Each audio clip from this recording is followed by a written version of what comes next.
Winds were met, sails are rent, marked for death. Bleeding heart, mason stone, maelstrom shell, graveyard bone, merry wet, heaven sent, marked for death.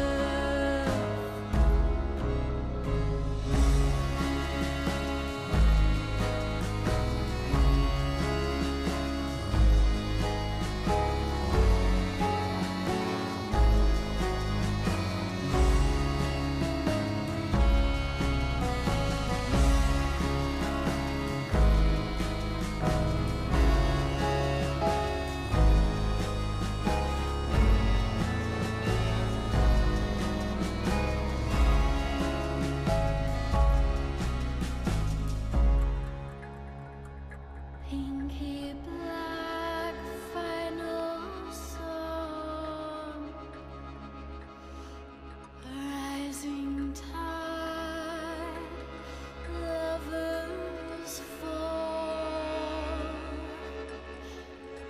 sun in the west, final breath, marked for death.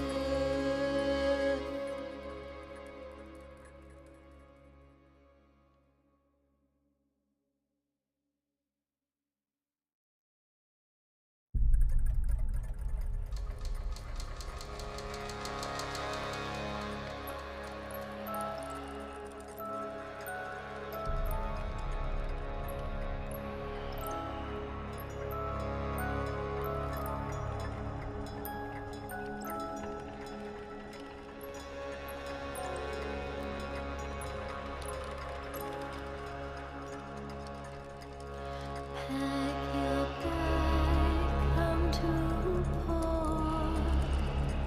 There are 16 souls aboard. Blade is wet, take the pet, marked for death. Seas loud, madmen weep. I never sleep to dream. Ports ahead, eyes turn west, marked for death.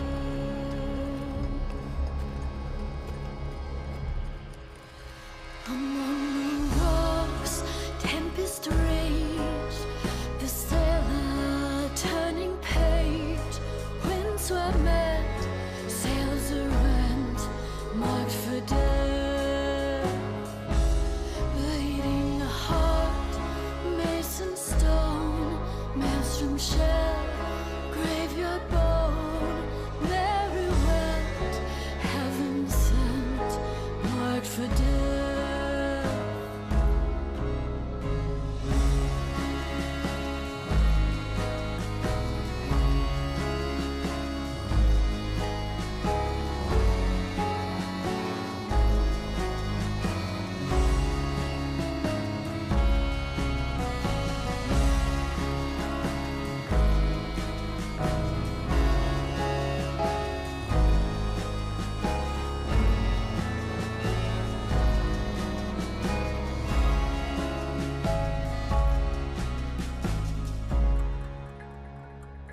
Pinky black final song,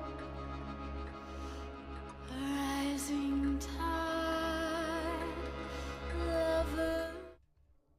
Hey everyone, hey chat, and welcome to an event developer live stream. And I'm here with Dennis. How are you, Dennis, today? Hey, I'm doing fine, thanks. Nice. Welcome back from your vacation. I hope you're ready to do this. And Ferenc, good to see you back here as well, my countryman. Hey. Hi, how are you? Good, good. Like a regular Tuesday, ready to present some very good stuff to the community today. Yeah, so obviously, as everyone knows, today we are going to be talking about Tide of Shadows, and we have a lot of ground to cover, so let's just dive into it with the guys and let's see what we have in store. But first, let's start with some news around the event. So when is it gonna happen, Dennis? What are we looking at right now? So we are about to get the new event running. Tide of Shadows, it's coming together with update 1.13. So it includes all the cool stuff that you've already seen on test server on the last live stream, like shooting range, for example, balancing changes, and so much more. And it will be coming tomorrow on PC. And yeah, and that means it will happen on the 28th, so tomorrow, and will end on August 23, so around 2 months of time. Yes, and we had hoped to have the update and event released on the same date and time. However, due to unforeseen issues, we will unfortunately have to postpone the console update by a few days. We appreciate your understanding and thanks for a little more patience, and we'll follow up with you, of course, for any potential compensation in next days. That being said, we will release PC on the planned date. Exactly. And let's talk about the event a bit, Dennis. Like, we had a trilogy of events, and what's gonna happen now with the Tide series? What do we have to know? So it's basically the first in an event trilogy. So similar to what we had with the Moon series, we now have the first entry into the Tide series. And what we basically have is like a new story to be told in the Bayou, and it revolves primarily around Rocho, like a new threat, lurks in the water, the Thundershower reigns, and it's about the wreckage of the Delphine, which is washing up along the shores of the Bayou. So the Delphine is a steamboat that sunk years ago in a hurricane, and mysterious folks are said to pilot it off into altars. Some believe the driftwood has been sent by the sculptor. So it's going to be very interesting to uncover what this is all about, and we talk more about it also during the stream. Right. And just to mention, as with every event, there will be a bunch of lore that you can find in game and also unlock during the event. So you can unlock this mysterious story and find out what really happened.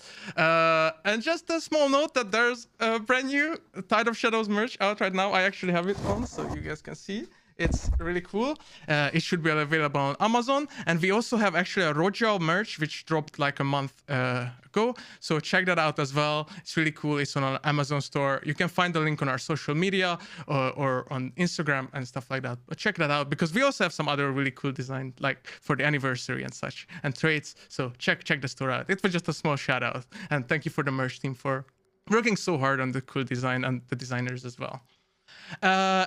And with that being said, I think it's time to actually talk about the event. And Ferenc, it will be your time to shine as we go through the event progression in Tides of Shadow. All right, let's go. So as with every live event that you might have experienced in the past, you will have to gain event points during the event to unlock rewards. Now you will be able to do it with completing various activities, such as exploration, and we have a new world object called the ship altars that is tied to the lore of this event. So you will have to interact with them or destroy them. More details about this later on in the presentation. There will be core gameplay and PvP activities. I think players who already experienced Devil's Moon or Serpent Moon are really familiar with this. Furthermore, we have the weekly challenges. So if you go back as far as the Serpent Moon, you already know that this has been implemented during the Devil's Moon with update 1.11. And we can change to the weekly challenges, I think. Actually, But we have a small video of the ship altars, so let's check those out. Okay, let's check out the ship altars. Yeah, so this is what happens when you destroy them.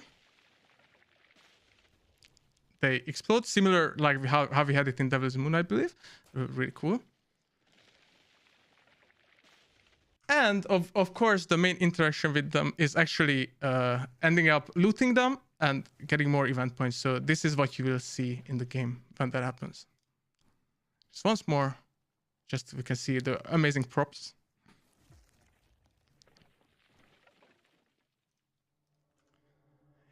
Yeah, and we also have a cool image of it. So this is how it looks. Awesome. And again, please check out the lore so you can find out what these really mean. And yeah, Ferenc, you were saying something about event points. So let's take a look at them closer.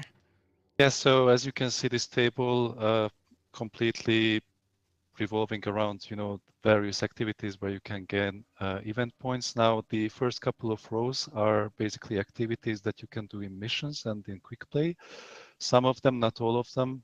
For example, you cannot extract the bounty from quick play, but you can do the other way around. And then there is the challenges milestones. And this is the main takeaway that we already had with update 1.11. We already had and I think you can go forward one slide, Benson. Yes. So during the event, this is what we had in the past, and we want to take on that same approach. During the event, basically, weekly challenges will reward event points and blood bonds uniquely. So this is going to be a main source for them. In addition to the weekly challenges, with update 1.13, we have increased the blood bond reward amounts that you can get from the weekly challenges every week. Furthermore, so if you're not familiar with the weekly challenges, so what is it? You basically complete these challenges, the small objectives, whether they are PvP or PvE, and then you earn stars. And by accumulating enough stars, you reach milestones. And by reaching those milestones, you basically earn the rewards behind those milestones. Yeah, just a small note. If you play Devil's Moon, you are quite familiar on how this works. Yeah. And let's take a look at the UI, what they can actually see. Yeah. So this is how it looks in the UI. I'm fairly confident that people were more focusing on the quest lines in the last 2 or 3 months.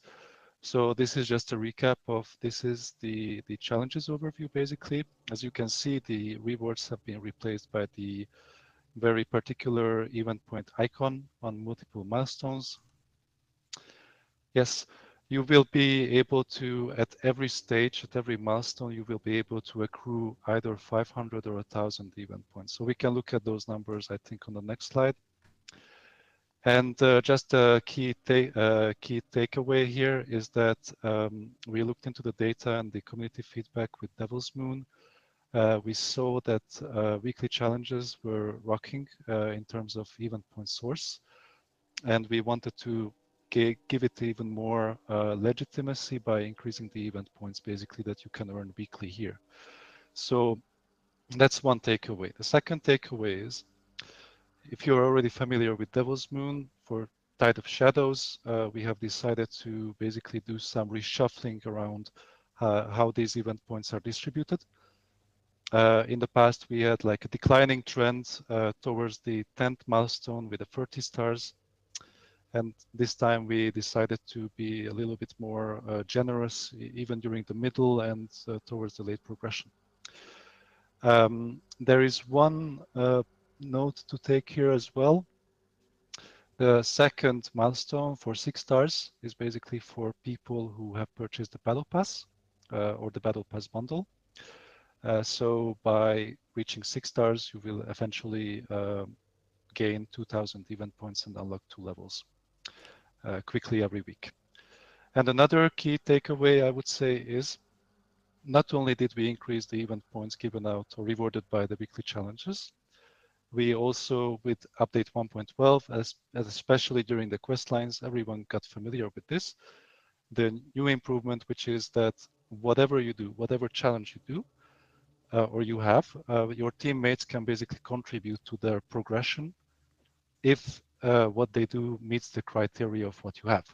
So basically, there's this reciprocity that you can do with your teammates during the Tide of Shadows as well. That's awesome, and I think people really liked it, the change. And are there any additional rewards to event points that you can earn by completing this? Oh yeah, so we have also decided to go with Dark Tribute.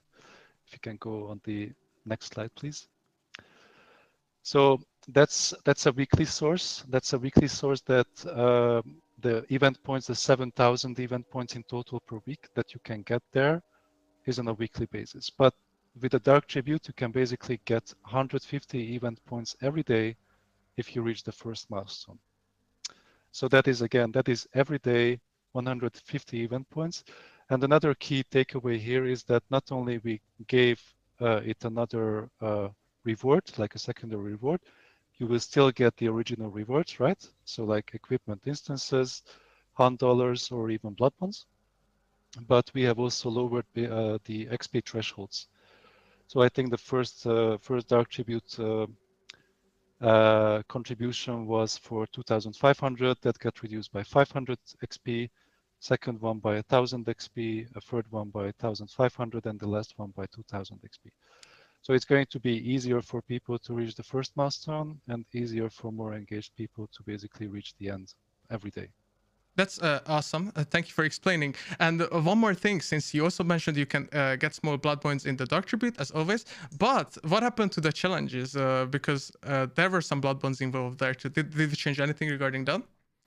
Oh yeah, so as I have already mentioned during one of the previous slides, the blood bond rewards were basically buffed. So they have been doubled compared to what you have on live. And they are not tied to owning the battle pass or not. They are for free. They are for everyone. So you can get the rewards regardless if you own the battle pass or not. So do the challenges. Great.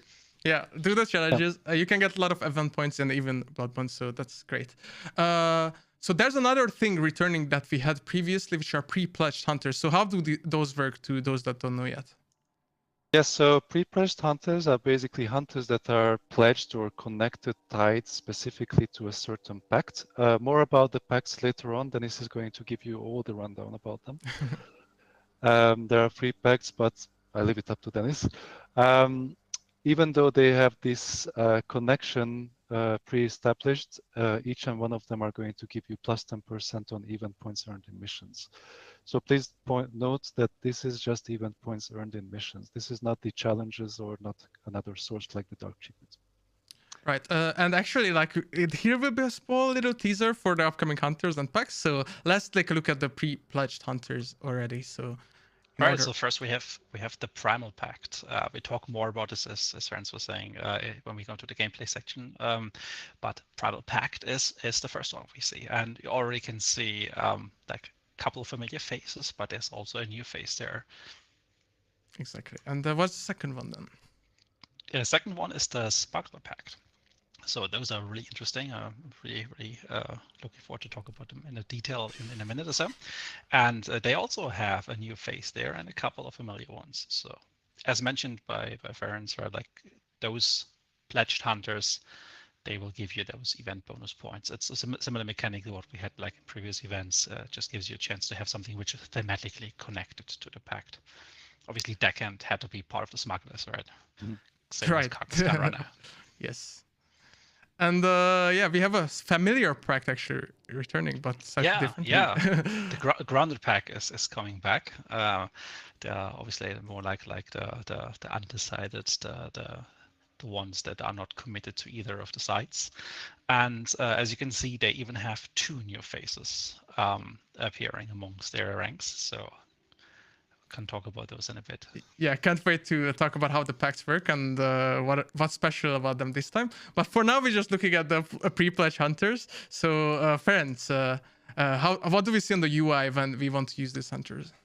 Yeah, so this is basically how you see the hunters in the recruitment tab. And you can see that those specific pre-pledged hunters are accompanied by 2 icons, respectively. On the top left corner, we have the icon displaying that they give the plus 10% event points. And just below them, a little bit above their name to the left, you have these very specific whitish light icons, which depict which pact they are pre-pledged to. So you can go through this roster and you can see who is pre-pledged to what. And of course, we have so as you can see, we have 4 pre-pledged hunters per pact, but we also have I would say a wild card hunter that is not pre-pledged, more so neutral, a DLC hunter coming out in July, the Moorhound. So this hunter is not going to be pre-pledged. You can pledge to whichever pact you would like with him, but this hunter will still give the plus 10% event points earned. Exactly. So you have 13 hunters in total that you can get the event bonus points with. So expect to see those around the way a little bit more frequently in the next 2 months. Yeah, I can't wait, and it's very thematically fitting when we talk about the packs too. So, and there's a small thing that we wanted to mention that we want to make this event a bit more exciting. So we will have more ways to earn event points during the event. We cannot just reveal them yet, but they will come periodically, and there will be some exciting things. So please keep an eye out on our socials as well regarding this, and we cannot wait to share more about those as well. But okay, let's talk about how the event works and how do you get rewarded by playing the event. Yeah, I think we have talked a lot about how you earn the event points, but let's talk about why you have to earn the event points, right? So the event, like previously with all our events, consists of two different tracks. First, we have the free reward track. So these are the free rewards. And obviously, you can unlock premium rewards via the premium reward track by purchasing either the Battle Pass or the Battle Pass bundle. And now, Ben, so let's take a look at the free rewards. Ta-da! So as you can see, it looks pretty awesome. We have lots of new equipment or equipment variants that are coming to the Bayou. We have not only weapons, we have consumables. But the main takeaway that I would like to point out with the free reward track is that you're not only unlocking new custom ammo, new weapon variants, new consumables, but there's also legendary rewards for you as well, even if you haven't purchased anything. So for example, the Gar Legendary Hunter coming to the free reward track. I think we have a legendary knife there in the bottom, and there's going to be a weapon charm as well, and some blood bonds in addition to that. Yeah, awesome. So let's talk about the differences between the premium progression and the battle pass and the bundle you mentioned. So just the first point there, before we get into the contents of both the battle pass and the other variant. It's interesting to note out that we have, if you're familiar with the previous prices, we have decided to lower the prices both for the Battle Pass and the Battle Pass bundle. And with that set out, without further ado, so let's look into it. Battle Pass, as I said previously, will grant you access to the premium rewards. And in addition to that, it will grant you access to the extra event points that you can earn through the challenges, the weekly challenges. And the Battle Pass bundle, or the bigger sibling of that, I would say already includes what the Battle Pass has, but in addition to that, it will grant you 10 event levels right away. So you boost your progression straight from the start. And it unlocks you Cardinal Rain, a new legendary hunter, that can be bought separately in the event store, but here you can buy it with buy her with a discount, basically. Yeah, sounds great. And I see a lot of people asking because of the previous slides about all the things they saw. Don't worry, we will talk about all the weapons, all the custom ammo you may have seen, the little bug maybe. So don't worry about that. We'll get back to that.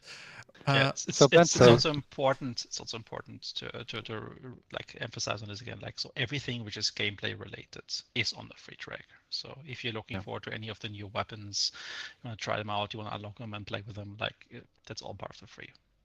Oh yeah, thank you, Dennis, for pointing that out. Yeah, that's correct. Yeah. Sounds good. So let's take a look at the premium rewards, so the battle pass rewards as well. So what do we see here?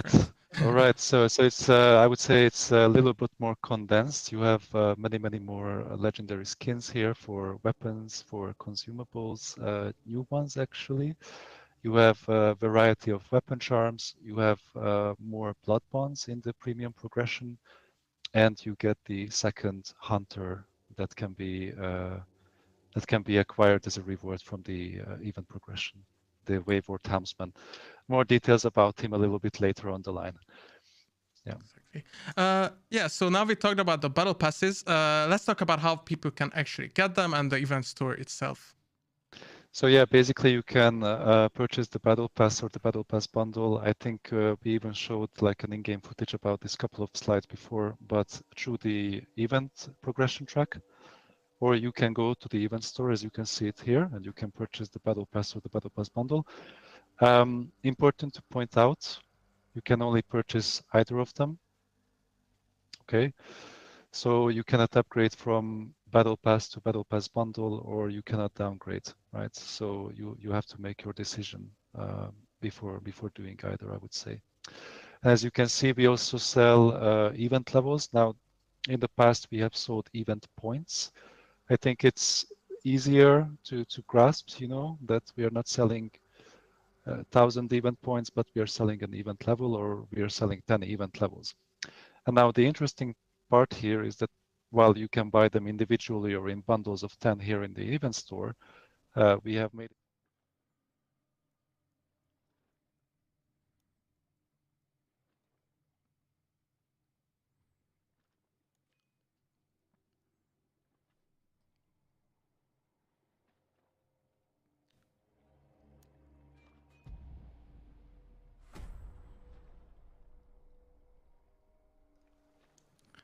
Yeah, thank you. So you have basically a new way to unlock the levels through the progressions. It makes it easy and it calculates for you exactly how much you have to spend on that. Yep. So what else is in the store though? Because we've seen those hunters. Have a quick look. I think we might have lost the audio from Ferenc when you Ah, switched the okay. video earlier. Ah, here, is there audio now? Can you guys hear us? Oh, it's back. Okay. It's It's back. back. Okay. Yeah, there was no host audio. So just quickly recapping what I was. said. Yes, sorry, what I was saying during that small video clip. We basically saw that you can select whatever level that you haven't unlocked yet. By doing so, it will calculate the price of purchasing up until to that level if you wish to.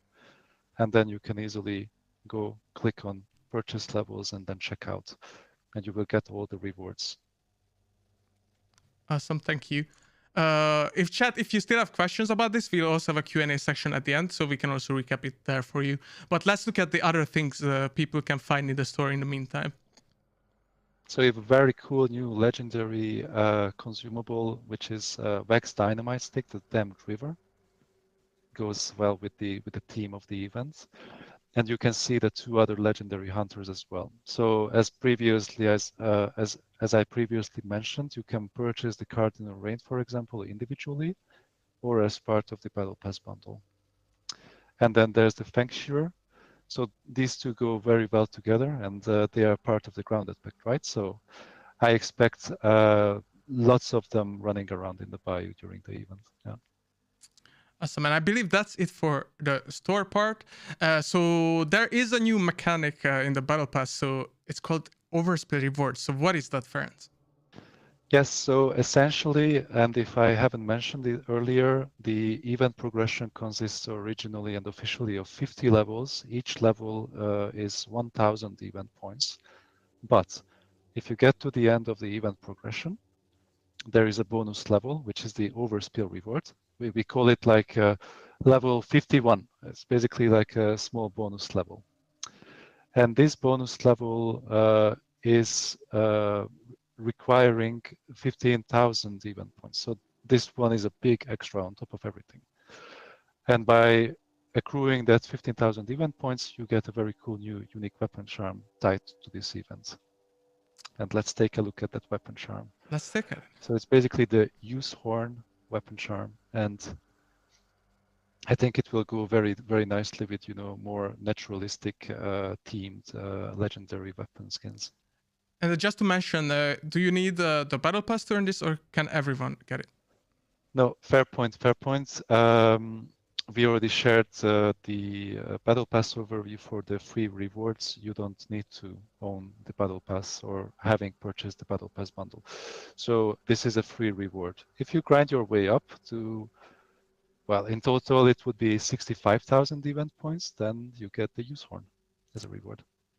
That's great. Thank you, Ferenc, for explaining. So this is how it's visible on the UI. Maybe you can just tell us what we see here as well. Yeah. So you can see here the very last levels basically of the event progression. The Use Horn basically being the bonus level. Yeah.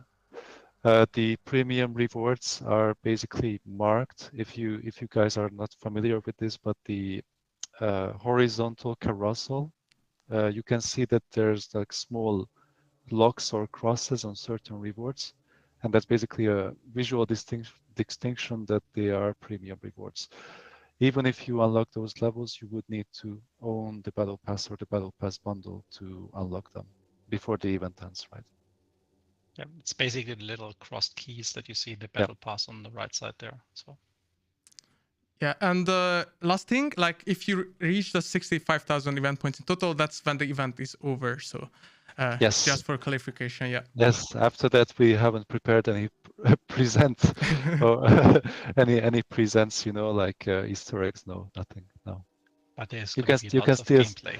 You can still enjoy the gameplay. You can still go back to the bayou. You can use the new legendary hunters that you have unlocked. Enjoy the pacts. Enjoy the gameplay. Enjoy things that Ardenis is going to talk about soon. Exactly. So with that, Ferenc, I believe you will jump out for a few minutes, but you will be back at the Q&A segment. So thanks a lot for explaining how the event progresses and how the battle pass works and all the interesting stuff. And now we will go to the gameplay side and all the gameplay changes with Dennis. So My see you in a pleasure. bit. I give you the floor. See you in a bit. Thanks, Ferenc. See you in a bit. And yeah, Dennis, now it's only you and I. So Oh. yeah. Let me get properly seated here then. Actually, one thing I wanted to mention when we started this, because we forgot in the beginning that 1.13 also arrives at the event, and we didn't really say what's in 1.13. So could you maybe just quickly recap what it also arrives with that?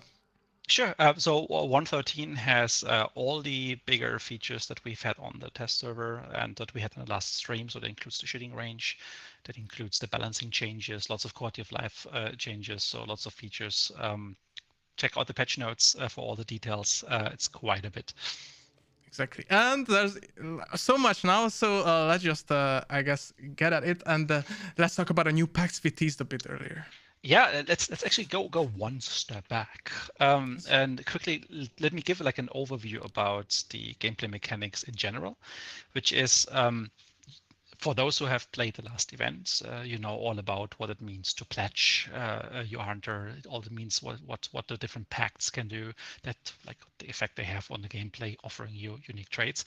And this event follows that structure. However, we have changed things a little bit, and as we go through the details, I'm going to talk about what it all means for how you pledge, how the economy behind it works now with this new version, what we have changed, what we've improved, we hope, and how you guys can experience this.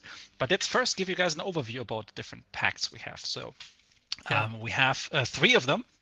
And basically what we have here is the Primal Pact as the first pact. Already mentioned it a little bit a couple slides back. And with the whole story of the wreckage of the Delphine kind of washing up on different parts of the Bayou and kind of people assembling the altars from it, and something really like mysterious going on with the appearance of Roger.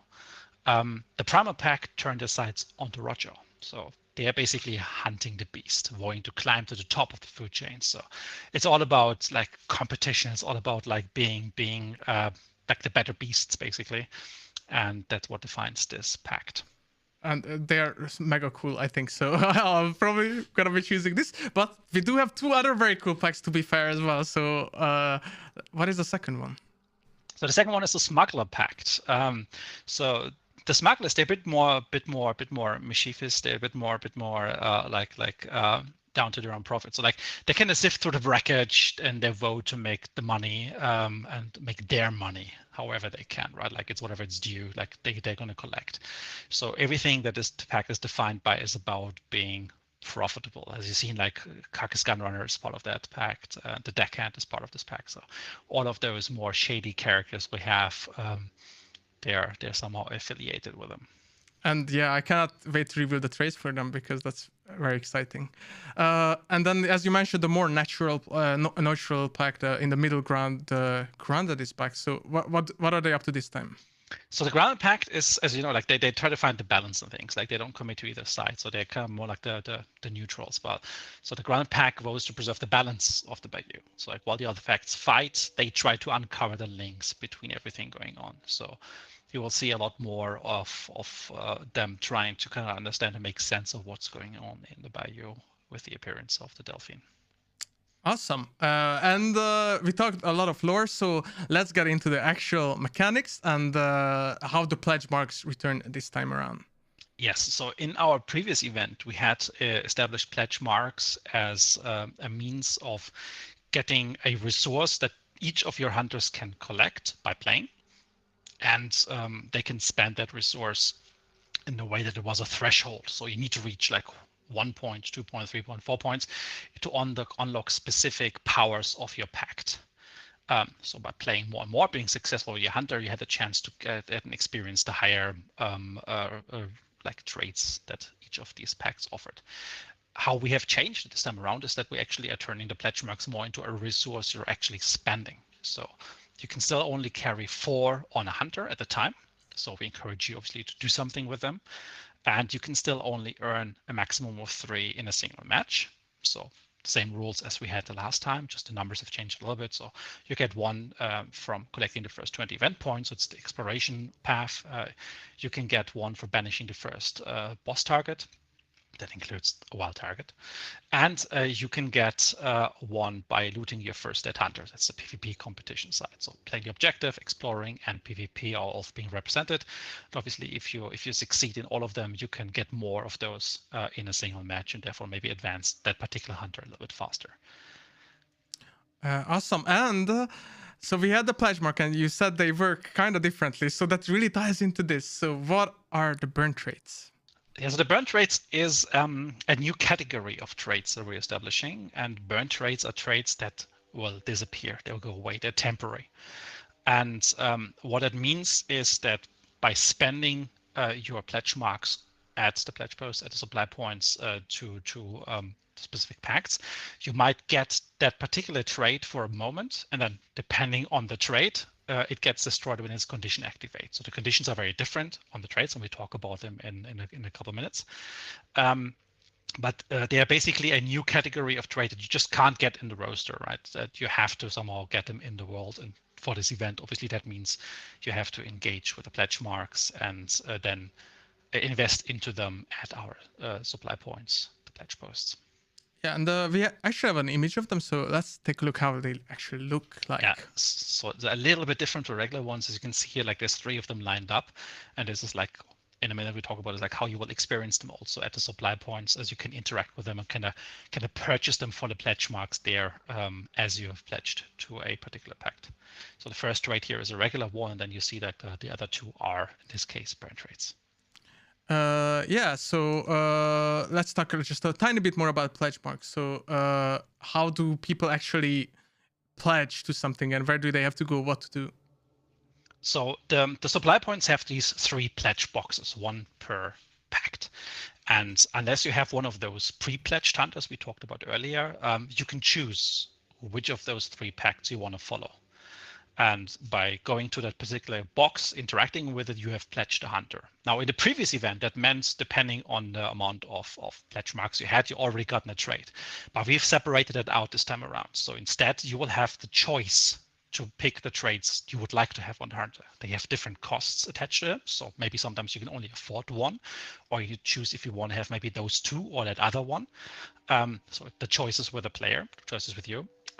But it's basically still giving you a chance to do all of that at the supply points, and gives you the full control this time. Yeah, and we do have a video just to represent how the pledging works. So let's quickly take a look at it. And I hope they can actually hear you this time. I hope so too. Yes, Let they me know can. if you can. Yes, I fixed it. So as you can see here, there's like the pledge box, in this case for the grounded pact. And then we see the 3 traits here. Now they are the grounded traits. And in this case, because you have the pledge marks, you can interact with them and therefore add them to your hunter. The first one is a permanent one. The other 2 here are burn traits. And as you can see, now you only have 1 pledge mark left, so you can't afford the last one worth 3 pledge marks, and would need to get some more marks first before you can complete it, so have it all. The moment they're lost, they will appear here again, so you can repurchase them if you have the pledge points.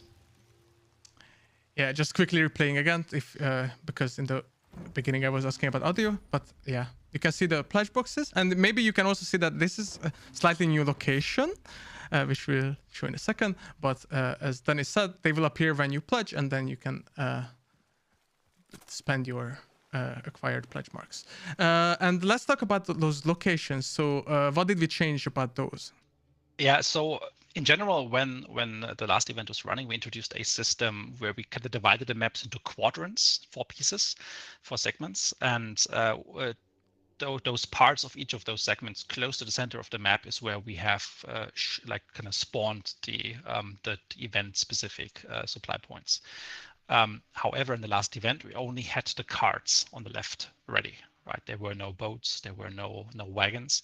Now this has changed, so which means we can now draw from the full possible options of these supply points to spawn. Obviously, there will still only be one per quadrant, but you might have a couple more places where they can appear, which we couldn't use and utilize in the last event because of obviously only where the stagecoaches were used, like the wagons were used. We could actually use them. So you should see a lot more of those at different places and get like all the different types of supply points represented properly. I think it's a great change. And meanwhile, I go chat going also already crazy by seeing some of the trades shown. So why don't we actually talk about them? So let's start with the Primal Pact. So the Primal Pact has Instinct as its cheapest trade. So I'm not going to say the first trade because there no longer is a predetermined order. It's your choice depending on how many pledge marks you have and how you want to spend them. What Instinct does is that while in Darkside, you can sense when enemy hunters are nearby. That means within 75 meters. So it doesn't tell you an exact position. It is not like Darkside Boost, but it shows you that a hunter or maybe more hunters is somewhere around within that radius. So if you approach a compound, you might be chased, you might be chasing someone, you might have heard something. You can use Instinct to kind of verify at least that within 75 meters, and everybody knows 75 meters is not the biggest range in the game, you are at least safe. So you can kind of like more safely maybe start pushing down into that abandoned lair where the bounty is lying. No, there is no one around. I don't need to bring, for example, a stalker beetle to kind of scout ahead. Of course, you can still do that, but Instinct gives you a bit more security around it. So that's it's basically about situational awareness, about knowledge and information, and giving a Primal Pact of a sense of their prey, of what's around, and kind of like sniff it out. It's like this prey close. Let's go get him. Yeah, very fitting, and also the artwork is amazing. Chat, yes. Shout out to our art team. Amazing job as always. And Yes. So we talk about Instinct, and every pack does have a burn trade that you mentioned. So let's take a look at the very first burn trade. Yes, so Instinct, as you rightfully said, like Instinct is not a burn trade. So Instinct will be on your hunter and it will stay on your hunter until that hunter perishes. Then the second one is Relentless. So you might be familiar with that one. So we've brought Relentless back from the Lunar Pact of the last event. And we turned it into a burn trade costing 2 pledge marks, which means once used, you will have to buy that trade again. There's no longer any deactivation rule set. The trade will burn away and you will have to get the points to spend it again. So it gives you a bit of like a health chunk insurance because your hunter won't lose a health chunk when downed. So this is actually pretty powerful in combat because the moment you get picked up, or for example, if you self-revive, because Necromancer, as you know, is a thing that every pact can have now. We have the ability for players to kind of like have one comeback without the penalty of already being short on health chunks. So if you combine this with a recent resilience changes that give you like the full health restoration, it means you can technically stand up with 158 points right there. So very powerful, but also very situational. So something that gives you a bit of like, I think I used the word insurance before, which I think is kind of like a good description of this. It gives you, if you see that one time getting downed, you can recover from without any sort of downside. But obviously after that, you will need to get and spend, need to get like the pledge marks and spend it on a supply point again to buy Relentless to get the shield back. Yeah, awesome. And of course, people that played the previous event are maybe a bit familiar with this already. So let's move on to the second pact, the Smuggler Pact. And it's going to be very similar to every pact, that there's one trade for 1 pledge mark and 1 burn trade for 2 pledge marks. Yeah, exactly.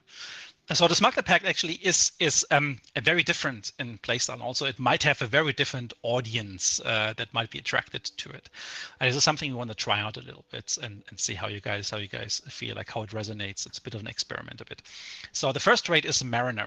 Now, Mariner is again like not a burn trade, so just have it on the hunter, and it gives you health restoration while in water. Now, health restoration is marginally increased while exposed to heavy rain as well, which means that at least you benefit a little bit from, when we talk about Thundershower later, the gameplay changes around the heavy rain. But primarily, the health restoration is greatly increased while in water, so you can use puddles of water that are close by, like for example, a little lake next to healing waters or just bigger swamp areas. And while inside, you will heal up very quickly. It's almost like getting like a regeneration shot, just at a very, very high speed. But it's, again, situational because you need to be in around water. If you fight in an area, let's say on the Zal, where there is no water nearby, it doesn't give you much. Yeah, but a hint that, of course, maybe you guys seen something about Rojo and stuff, so this can be pretty useful. Yeah. So we have a feeling. We have a feeling that water might have a stronger purpose and a stronger relevance to many of you during this event. Exactly. So I think that there might be some hidden synergy for you to discover. Exactly. I couldn't have said it better myself. So what is the burn trade for this? Because that's something really crazy. So what does Yeah, that do? so the burn rate is called Gun Runner. And now this one is like for all the greedy people out there, like the ones who just want to make money. That's your chance now. So basically what Gun Runner does, it removes contraband status from the main weapons on extraction. So if you have pillaged, if you have plundered, if you have taken loot, then and you make it out to the exit, you can switch that trade. It will be destroyed in the process as it's a burn trade for removing contraband, which means you actually profit from loot you take from other players or that you found in towers or anywhere else. So it's a very, very strong motivator for those people who just like read it out, like sit in the shadows, just wait for the moment, scavenge afterwards. Which, to be fair, it can be very, very fun. I do enjoy that myself sometimes when playing solo, just like observing a little bit. Oh, the fight is over. Let's see what I had.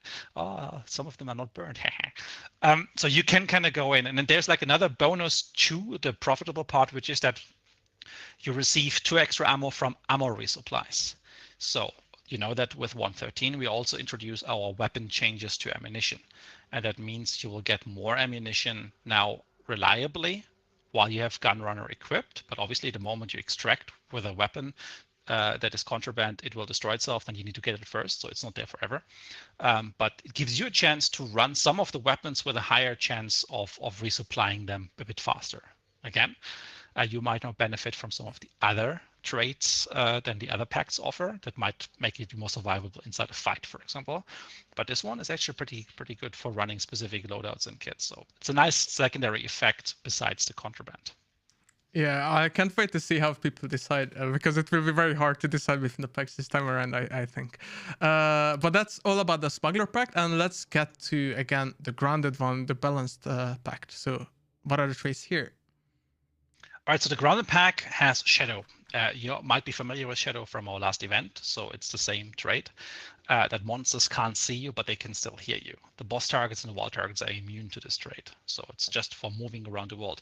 But you can kind of already guess, like, it has received a bit of a buff because it doesn't need to be activated anymore. The moment you have it, basically that hunter has that ability passively on them until they die or remove that trait for whatever reason. So you have a lot more reliable control to kind of like skip through larger crowds of AI, use them to like kind of like lose pursuers since they have to maybe fight that AI. You can get to areas without making too much noise. But keep in mind they can still hear you. So if you just run through, they might still go like aggro, and as a consequence, some people might pick up the sounds. Yeah, it's such a weird experience when you run through the AI and they like kind of like obviously hear you walking, so they grunt at you and stuff, but they don't attack you. It's hard to get used to, but it's very fun to play with. And of course, the Grounded Pact also has a burn trait, which is Remedy. Yes, so Remedy is the burn rate, and it's a new ability as well. So this one is actually a bit more complicated, so give me a second to explain it. So using Darkside, you interact with a trait charm to trigger a restoration effect similar to banishing for your team's hunters. So what it means is basically, if you have Remedy on your hunter, let's say your team has just fought a fight, won it against another team, but maybe a few of you got down once or twice, you're short of some health chunks, but you want to continue. If you have Remedy, if any of you guys have Remedy on them, and you find a trait charm, like for example, dropped by a meathead, or if you don't have them all equipped, there might be some other supply points, you can interact in Darkside with it. This is kind of similar to what Serpent is doing, or just like a circle filling up.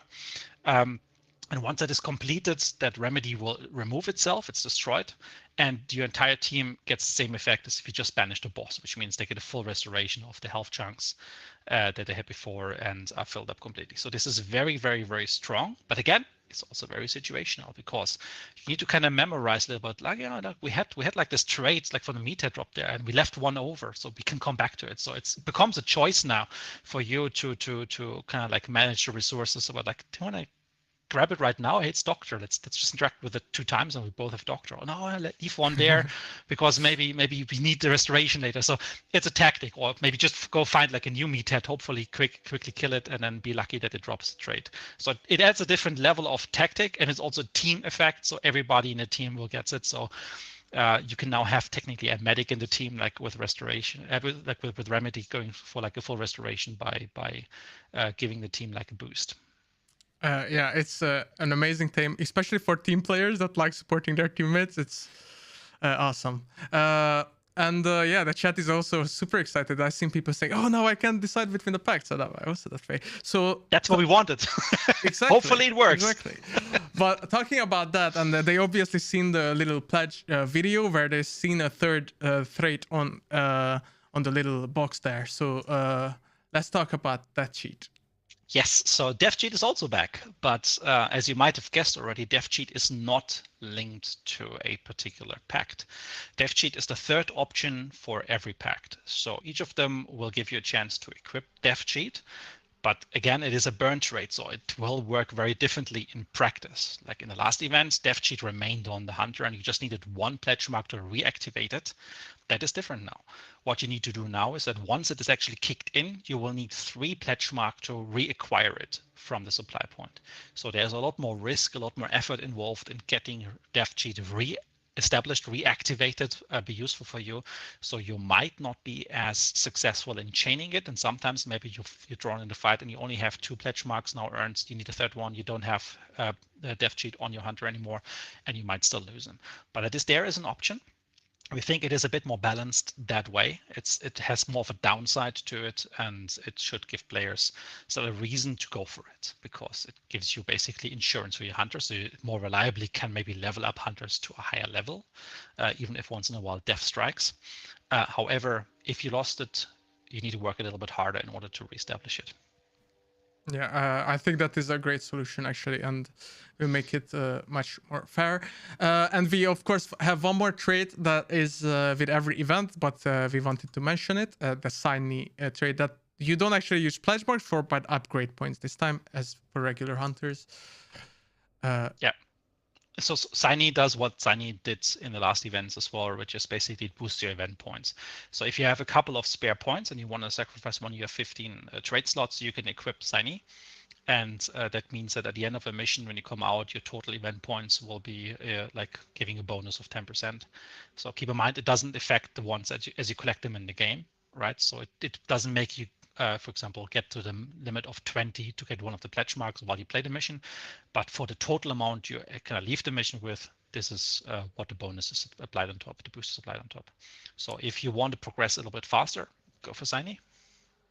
Yeah, great trait. I always took it because it helps a bit. So I think that's about the traits. If you guys have any questions, trait related, please write it in the chat. And of course, our lovely mods are collecting it for us, and we'll try to answer it in the Q&A. And of course, you can ask them there too, so we can get back to them. But we have so much stuff to cover still. So I think Dennis's favorite part is this anyway. So let's talk about the new arsenal and all the new toys to play around with.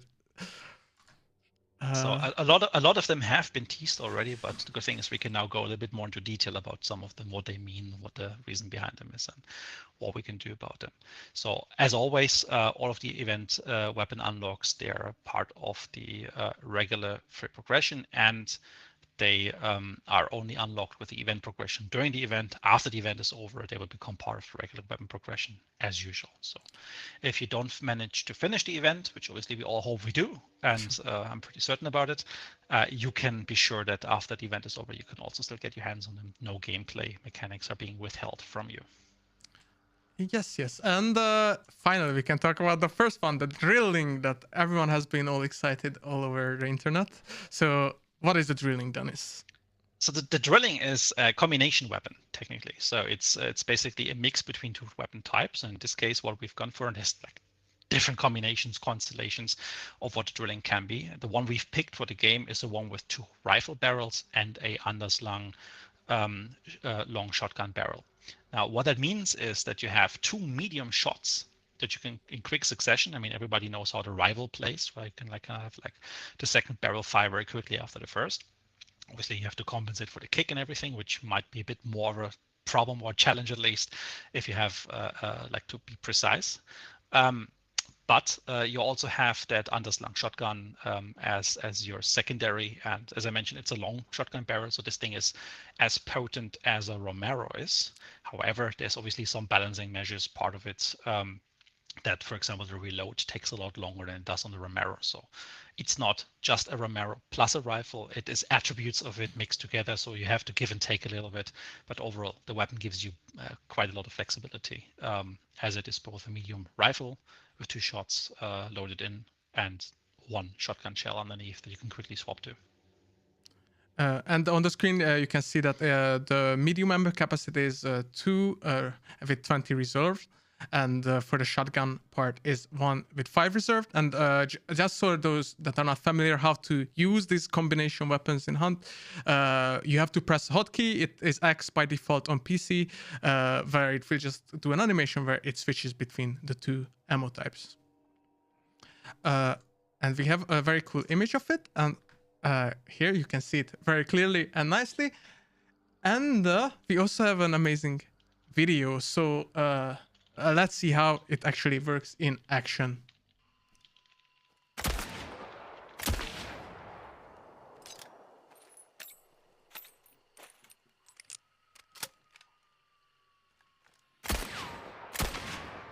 Poor tower gets it. Always, poor red tower.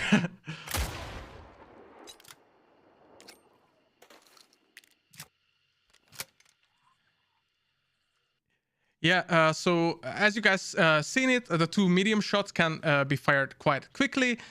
So the reload and then switching to the shotgun. And as Dennis said, it is basically a Romero shot.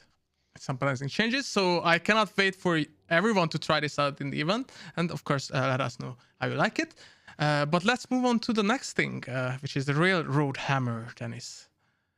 Yes, so the Railroad Hammer is a new melee weapon. It's a medium slot, like the Combat Axis, but this is the blunt melee equivalent. However, we didn't just want to put the Sledgehammer in the game. Like back when we introduced the Combat Axe, we were still in early access. The game was just less matured, so it was the best option for us back then. But this time around with the Railroad Hammer, we wanted to at least give a bit of a different aspect to it. So it is similar to the Sledgehammer, but it's not exactly the same. And that means primarily it has slightly less damage. However, it also consumes less stamina. The damage is still good enough. You can kind of insta-kill an emulator with it easily, but you can just do a few more strikes. So it kind of is in spirit also what the Dusters are compared to the other melee weapons as being a very economic choice.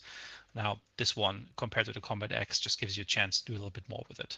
Against bosses, it probably doesn't matter so much. Just do 1 more strike, and then you add up with the total amount of damage you normally would have dealt. But against regular AI, specifically emulators, armored, etc., it just becomes a little bit easier to use. And you mentioned killing an emulator with it, so why don't we take a look at that quickly? Yeah, just so you guys kill can an see. emulator. Yeah, let's kill it. You're safe for now, tower. Oh, poor emulator. Rather straightforward. It's a hammer. It's what you would expect. Yeah, it's gonna be fun because it's not the only medium slot item that comes in this update. So let's talk about this one, Dennis. Yeah, so we also have the Lamart Mark II Upper Mud. I'll talk about the name in a second. let's first talk about what it actually is. So as you might have already heard or guessed from some of our reveals before, is that it's a medium slot long ammo pistol. So medium slot means that obviously it requires 2 hands to operate. It is quite a very heavy piece. It's the heaviest handgun that we have in the game, but it's still a handgun. However, that means it cannot be used for fanning and you cannot dual wield it. So there are some severe limitations on it, which might give some of the alternative choices that start with the U still like an advantage, obviously.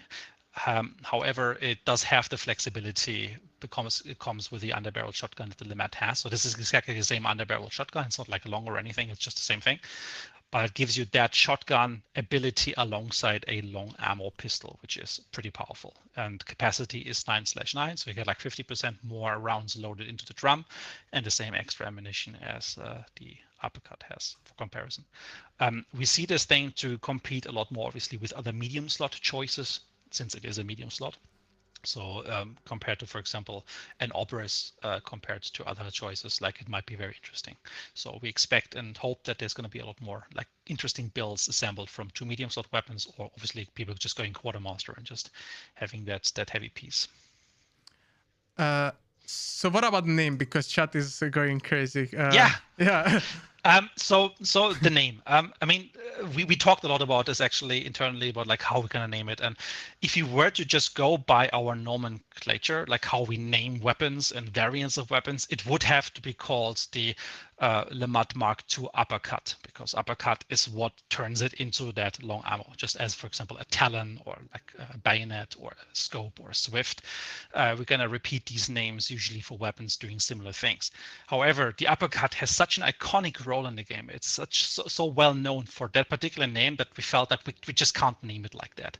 It would be a similar dilemma as, for example, if you would ever introduce, let's say, a second aftermath, right? Like it's like, no, it's the aftermath, it's the uppercut, and that has causes quite a bit of a problem. And one option, of course, is just like, yeah, just name it something different. For example, and I think the community also suggested things like that, like give it different names of like boxing, like attacks and techniques, anything related that's close by, and it's all fair enough. However, we went with the upper mud just for one hand, having that proximity still to the uppercut part of it, that kind of like identifies it as being a long ammo, while not sounding exactly the same. There's obviously a little bit of a pun in there as well, a bit of cheek of tongue, but we thought this is actually fine, and we're hoping that like the people will also accept and get that. We will look, and we continue doing it, into like observing how this will play out over the event, etc., and then we'll draw our conclusions from that. But for the moment, we're quite happy with Upper Mud. All right, and since we talked a lot about name, why don't we actually look at it in action so people can actually finally, for the first time, see it and the two-handing. Yeah, so as you can already see, like this thing kicks like a mule. It has obviously the sights close to what you're familiar with from the Lemad. So if you like those sights, it will feel quite home directly with the upper mud. However, it also has then the shotgun, and it kicks just the same as the normal one. So it is something, as you can see, like you have to hold it with both hands. It is a heavy piece, and therefore you will not be able to fan it or will it dual like in two hands akimbo. Yeah, and I actually really like the way it's being held. I think it's really cool personally. So yeah. It's gonna be a hard choice now, choosing between the uppercut for me, because uppercut has been my favorite gun ever since like pre-alpha, basically. So I mean, it's easy. It's easy. Just use the uppercut, and once you get quartermaster in your hunter, consider swapping over or not. Right? You're right. I mean, to be fair, there's also just still the option to just use dual uppercuts, right, as a medium alternative. But I think people are not gravitating towards that or dual uppercut and an upper mud. But it can be fun. Yeah. Can be fun once in a while for meaning. Yeah. So that was the upper mud, and we do have some more additions. So we do have the Caldwell 92 New Army Swift variant of gun. So yeah, so this one is a rather straightforward one. You have seen Swifts in the game with the Scotfield. And this is just a Caldwell 92 New Army getting the same treatment as a variant. So faster reload, obviously, because it uses the speed loader. But it has a downside that if you are not completely empty in the drum, upon reloading, you will lose any sort of ammunition that you haven't fired off. So you have to kind of make the decision when is the right moment to reload, because you might just lose like 3, 4, or even 6 rounds of ammunition quite quickly, depending on when you reload. And we have just a very quick video of the reloading animation for this, because since that's the new thing, here's first a picture. It's very pretty. But yeah, let's take a look at that reload.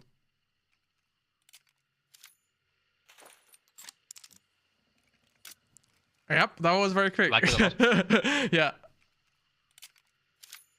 Yeah, just one more time. Really cool.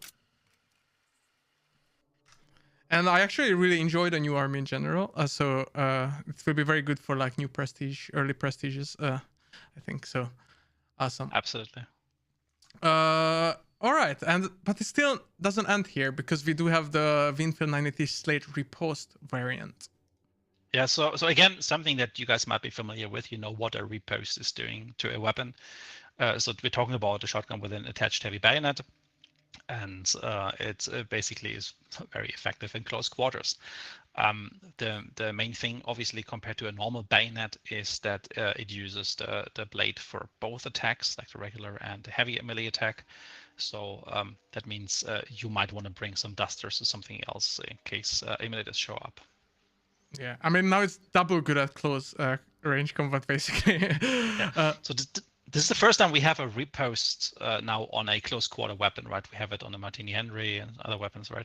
But like this time it's like we're on a shotgun, so we're gonna see how the Slate will perform with that additional charge option. Like it's a proper trench shotgun now, and they weren't even trenches. And since you mentioned that it does replace the light and heavy melee attacks, let's just look at it how that exactly looks.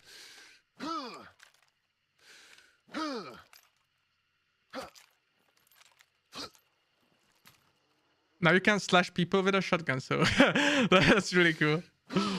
It gives you just a chance to use it. For example, just a couple grunts being close by. Just use a couple of light attacks, and then just it's a lot easier, a bit more economic than, for example, what the Spectre bayonet can do, right? Like which just uses the bayonet for the heavy melee attack and takes quite a bit of stamina for it. Yeah, great. So we actually have a brand new custom ammo types coming with the event. So we actually have two. So let's take a look at those because these are also quite exciting. If you were like, if people watched the trailer for the event, it was hinted there, but I've seen some discussions about it. So let's take a look at the first one. Yeah, so the first one is a Dragon Bolt. So you might have already guessed what that does if you've seen the recent trailer we've released. It's basically a Dragon Breath shell attached to a compact crossbow bolt, so similar to what the shot bolt does for the regular crossbow. Now, that Dragon Breath shell obviously isn't fully encased, so there's nothing that directs the blast too much. And that means as it impacts and then detonates, the fire kind of goes a little bit all around, and it's more like an explosion. So you can kind of like see this more of a ball of fire, like a firebomb, hellfire a little bit. It doesn't also burn the ground for a very long time, as it burns itself off quite fast. But it does give the hand crossbow quite a bit of utility because you have like another offensive bolt to choose from, and can now, besides the regular ones and poison, for example, run any combinations with those. And as you might have already seen in the video, you can use that for utility because you can set things on fire, including downed hunters, for example. Yes, so why don't we take a look at that? Have a look. Big boom. As you can see here, like it burns for a little bit, and then it kind of dies off like after like 10-ish seconds or so. And you can see that you can do everything that you could do with fire, like taking out crows, as you said, burning enemy hunters too. Yeah. Now you can be very cruel by just basically going into the mission with both a choke bolt and a dragon bolt, and you can put people at your mercy by setting them on fire and like extinguish them again, setting them on fire again. Do what you like. Yeah. Actually, like, is this the first weapon custom ammo that can actually set down hunters on fire? I've seen that. As a custom ammo, yeah, because so the way setting things on fire works is that they need to be in a fire volume, like in an area that is burning. And for example, Dragon Breath or Incendiary Ammunition, they don't do that, right? They just give you fire on impact, so they don't saturate an area. This one, as it explodes on impact and leaves a bit of a fire area, actually has that ability, similar to like what a lantern does or a firebomb does. Awesome. Really cool. Can't wait to see it on enemy hunters, of course. And the other one is for the bomb lance. Yes, so the bomb lance, I mean, not only does the bomb lance in 1.13 has the ability now to equip 2 custom ammo types, something really new and we think is really, really exciting. It now also gets 1 additional ammo type that you can bring in, and that is the waxed frag charge. Now, this is basically an explosive lance of sort. It's a bit different from the basic one, so it doesn't for example insta kill like a player or meathead if you hit him. It's more closer to what the frag arrow is doing. So it has a delayed fuse on it, so it doesn't detonate on impact. So people can try to avoid it, move around, but you can also use it kind of like a little bit like at least shoot more safely around corners. Obviously, it doesn't bounce big, but like it still gives you a bit of a safer option if you're close by, because it only goes up with a delayed fuse and then obviously causes bleeding damage as a result. And being coated with wax, similar to the wax dynamite stick, you can safely use it in and around water, and that might be a running theme of this event. that water is kind of like a bit more present and more relevant. So you might find this come in quite handy in some situations.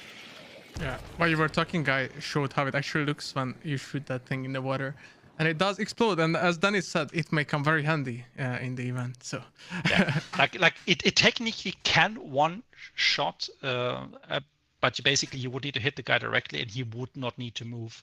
It's a very, very short radius. It's a little bit weaker than what the frag arrow does. So you will primarily find yourself being able to use this to saturate, to prepare a push by them having to stop bleeding, and just use it as a tactical option, similar to what Dragon Breath is doing with a fire roll set. This one is doing with fragmentation, so bleeding roll set. yeah, I think it's gonna be really, really cool, and again, very useful. But other than like new weapons and variants and custom ammo, we actually have some new consumables as well on the way. Yeah. And yeah, this one is a favorite, and my favorite, favorite. And we will also need a new name from the community to name this little fella. But what is it? That is.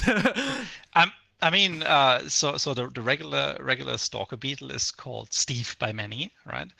Maybe this guy turns into Chuck or Charles or someone else. Let's see what sticks in the community. But what we're talking about here is basically a variant of the stalker beetle, the choke beetle.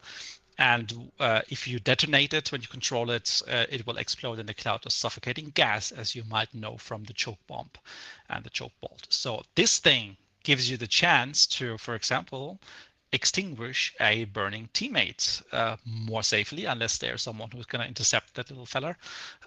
You can use that also, obviously, tactically, like you can make people choke and cough a little bit, so maybe it makes it easier for you to push or reveal their position. So you can use it differently to the stalker beetle. It is not as offensive in terms of detonating and causing bleeding, damage, etc., but it is a bit more of a utility consumable for you as well. So for example, you might choose to say, I'm going to leave my choke bombs at home and actually run one of these guys. I can use them for scouting. And maybe if there is the chance that I need to extinguish like a burning teammate, maybe I can use and sacrifice my choke beetle for that, for the same effect. But obviously you just have one, what the choke bombs give you two. So it's just a question of tool versus consumable, 1 versus 2. Tactical utility versus guaranteed usage. So it's really down to what you guys plan doing with it. I definitely want to try leaving my choke bombs home a little bit more and actually rely on this guy and see how that works out in practice. Yeah, and I don't think we mentioned, but it is immune to choke clouds itself. So the beetle itself can fly through the choke clouds if some enemy hunters dropped it, for example. So I think that's also very cool. As Danny said, yeah. Or pretty awesome suggestions in chat. Yeah. Yeah, I've seen that. Yeah, they just went crazy with that. So I think we will need like a poll or something. But I also seen a question about people asked already that can you actually find this in game? So. Yes. So it can be found in cocoons. I think it's like even a 50-50 chance between the two. So if you go to any of the familiar trees that you might have memorized by now, I still can't memorize all of them, I have to admit to my shame. Or if you're lucky, when they sometimes just spawn on some walls here and there, similar to the envelopes, then there's going to be a 50-50 chance which of the two beetle types you will collect from that. Great, and why don't we just look at whatever Chuck or however you want to call it in action? As you can see here, like nothing too spectacular, but you know how like a choke gas cloud looks like, and it does that. It doesn't stick around for a long time, but it's good enough obviously to trigger the effect, so it will extinguish a burning body, or it will get someone like the cuffing if they're within range. Another side that's already on that one is that it's immune to choke clouds. So with a regular stalker beetle, you might know that like moving into a cloud of choke gas actually deactivates the beetle, right? Like the connection is severed to it. So even the guy next to it might be able to now pick it up and use it against you. This was primarily a thing, or is primarily a thing, kind of like to give you a chance to more safely do a revive with a beetle around, because you kind of have a bit of a protective area, like you can deny some areas to the beetle. Now the choke beetle is not affected by this, but then again, choke beetle also doesn't do any damage. So if someone wants to fly through choke, they just have a bit more freedom. They're not being affected by it too much, so it can maybe scout into areas where it couldn't do. It's more situational. It's just a small little effect, but that the kind of fella is a bit more immune to choke clouds himself, and therefore easier to use around that. Yeah, I cannot wait to see it in the bio a bit more.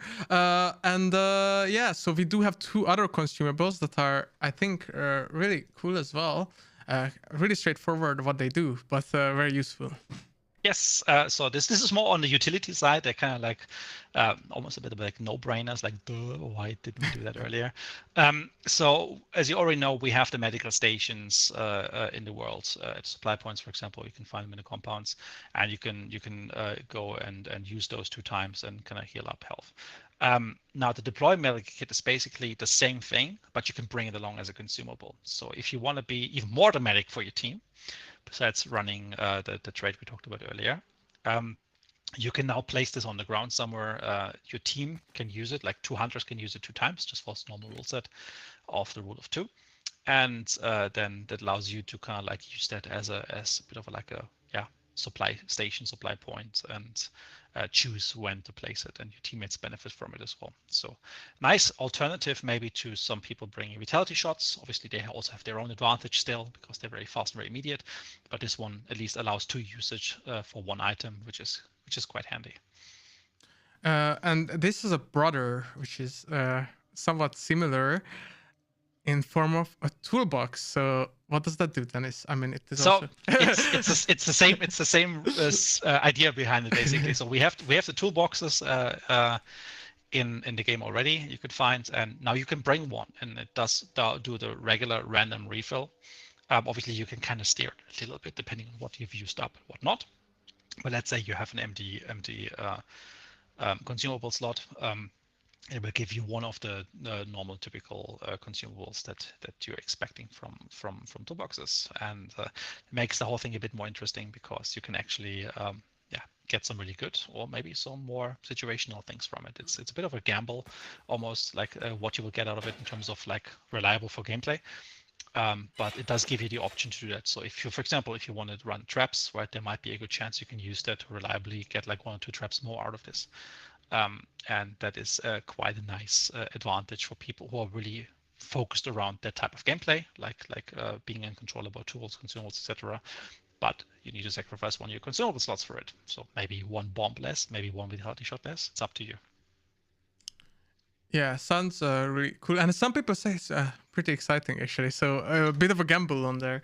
But yeah, it also helps with the teammates. So I like the whole theme that you can actually like, of course you could like heal teammates with the medkit, but now you can actually drop it on the floor for them.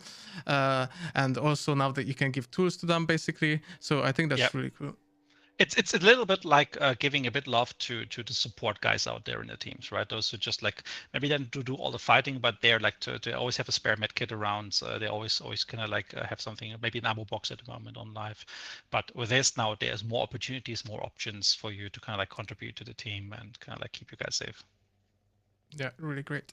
And that's at the end of the new arsenal and your new toys and new items. And okay, there's this big point about the new wild target. We will try to be very brief about this, chat, because we want you to experience it tomorrow. So we'll just talk very briefly about it. But yeah, Dennis, let's talk about Roger. All right, let's talk about the alligator in the room, I guess. Wow. All right. So Roger is obviously a new thing for us, and what it means is that it's a wild target, and it's the first wild target we're releasing. It's a new type of target. That means it's a little bit different for how it works and how it operates compared to our regular boss targets, like the meathead, the assassin, butcher, spider. The main thing here is that we don't even want to tell you too much about, because we want you guys to experience it and learn it a little bit as you start the event. But there's a couple of things that we still want to give away a little bit. So Rojo has its own territory. So unlike a lair, it has a specific place outside of compounds where it can be found. That's obviously randomly picked, like the boss lairs are randomly picked. And as such, it is not a roaming target that doesn't move around the map. It still stays within a particular area, and there's ways for you to kind of locate and find that area. Again, we will not talk about in details. We want you to experience this. We want you to kind of see how quickly you pick it up and when you find your first Rogers, and have fun with that one. And there's some other changes like to the banish and bounties as well. So yeah. So as being not like a proper full boss target, but a wild target, we also have a slightly adjusted rule set when it comes to the banishing. Like, so you can banish Roger, just like you can banish the boss targets. However, there's a much shorter banishing time, and obviously that's because it's outside of compounds, right? It's much more exposed, and we don't want you to sit there for too long, potentially with our teams rolling up. So speed will be of the essence of dealing with Roger. And that's why this is basically taking this into account.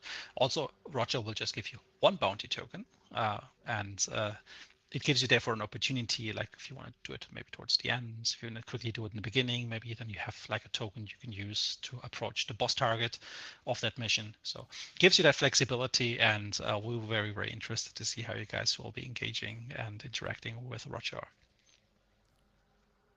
Yeah, and we do have a last point that during this event they will be only found in the wildcard contracts. So what does that mean exactly this time around, Dennis? Yeah, so we started experimenting with wildcard contracts a while back in 1.12 with separating out night during specific times as a wildcard, so that night was no longer available in the regular rotation. But it was available in a separate wildcard. And we experimented a little bit with like the rewards you get, the frequency of that one, and that helps quite a bit to have a good foundation now that we want to use at this event for how wildcard contracts matter. Now, let's talk about wildcards, which I think is on the next slide. Yeah, do we want to mention first like which exactly we have during the event? Can do, yes. So during these events, we will have wildcard contracts running. We have them running basically as a second contract choice.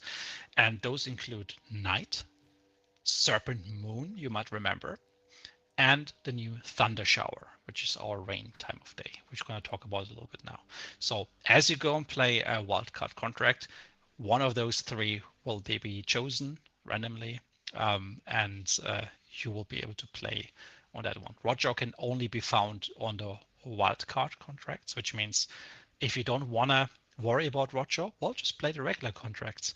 But if you're really going to go into it, the wildcards are the place to find there. Right, and as you said, Thundershower. Obviously, we did put out, I think, like 30 minutes video of it for people to listen to it. But let's maybe take a look at that first. Like just okay, now actually, let's talk about it. Let's introduce it first. What does it do? Yes. Yeah. And we have so many videos, so yeah. I mean, so basically, Thundershower reduces visibility, right? Both from a visible standpoint, but also from an acoustic standpoint.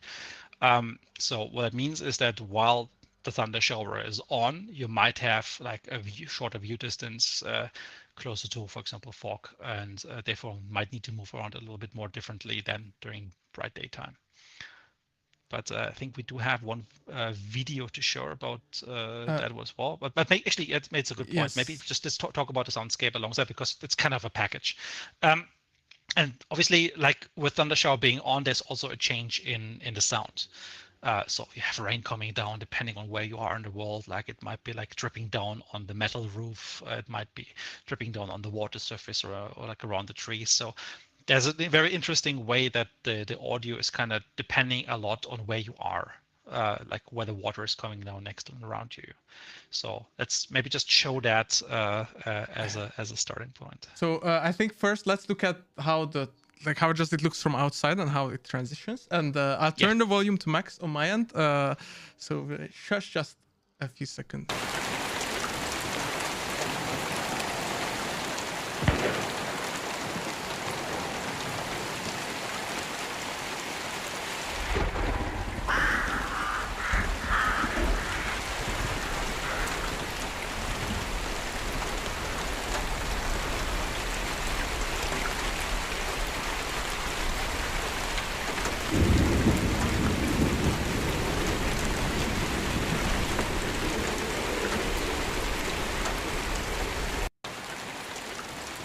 Yeah, so that was how it transitions and how it looks from the outside. And yeah, so mentioned, Dennis, you mentioned the footsteps. So we actually do have an example for that as well. Yeah, it should. Yeah, so we'll shush again and we'll show you how you can hear footsteps when someone is running around you in the heavy rain.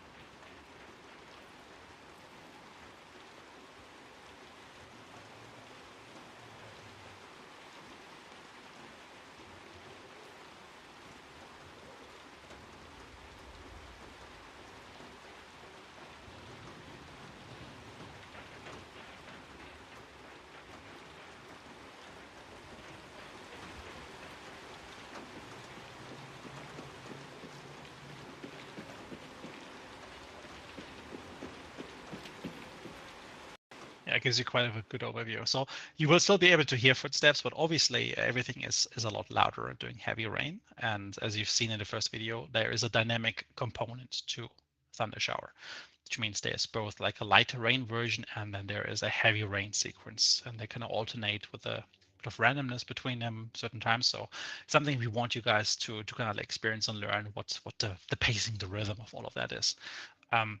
But obviously during heavy rain, if you crouch around, maybe you might be getting closer a little bit better than that is if there's no rain around. So you can use the heavy rain as an opportunity.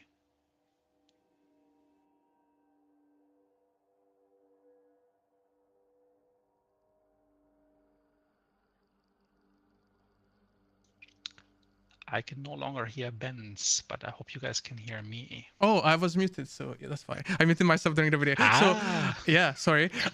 What I was saying is that we do have an extra video to showcase how it sounds when you're outside compared to when you're inside compound. So let's also listen to that. I try to turn the volume a bit more up so you guys can hear it a bit better than the footstep one.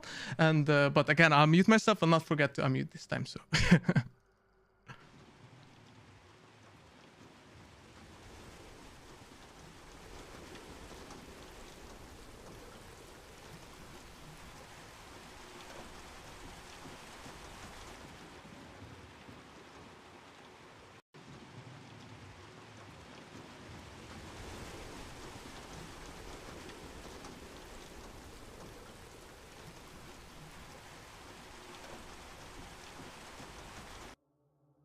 Yeah, exactly. So I just wanted to show you that it will sound completely different when you're outside and when you're inside, and the soundscape really is altered onto like a really high instant in every scenario in the game. So it's gonna be very exciting to like re-explore what you learned already in Hunt and what you're used to, because obviously Hunt has been such a fundamental part of the game. And also like what is the best place to kind of like be when the heavy rain kicks in? Like, do you want to be under a metal roof? Do you want to be next to a tree? Do you want to be outside? Do you want to inside?